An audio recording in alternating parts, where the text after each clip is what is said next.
ଆଜି ଶ୍ରୀଜୀଉଙ୍କ ନବଯୌବନ ଦର୍ଶନ। 15 ଦିନ ପରେ ମହାପ୍ରଭୁଙ୍କୁ ଦେଖି ଭକ୍ତ ଭାବ ବିହ୍ୱଳ।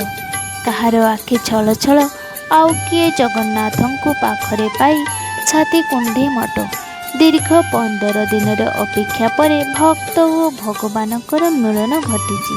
ନବଯୌବନ ବେଶ ଶ୍ରୀଜୀଉଙ୍କ ଆଷାଢ଼ ଅମାବାସ୍ୟା ତଥା ଉଭା ଅମାବାସ୍ୟା ତିଥିର ଧାରଣ କରୁଥିବା ଏକ ବିଶେଷ ବିଷୟ ଅଟେ।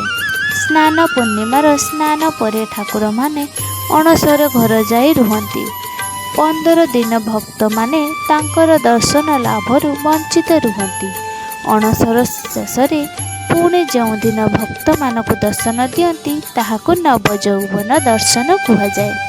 ଖଡ଼ି ଲାଗି ଓ ବନକ ଲାଗି ପରେ ମହାପ୍ରଭୁଙ୍କ ପ୍ରତିମା ପୁରା ନୂଆ ପରି ଉଜ୍ଜ୍ୱଳ ଦିଶୁଥିବାରୁ ଏହାକୁ ନବଯୌବନ ବେଶ କୁହାଯାଏ। ଏହି ସମୟରେ ମହାପ୍ରଭୁ ରତ୍ନ ସିଂହାସନକୁ ଆଉ ବିଜେ କରନ୍ତି ନାହିଁ। ନବଯୌବନ ଓ ନେତ୍ରୋତ୍ସବ ପରେ ଆଷାଢ଼ ଶୁକ୍ଳପକ୍ଷ ଦ୍ୱିତୀୟା ଦିନ ରଥଯାତ୍ରାରେ ଶ୍ରୀଗୁଣ୍ଡିଚାକୁ ମନ୍ଦିର ବିଜେ କରନ୍ତି। ତିନି ଠାକୁର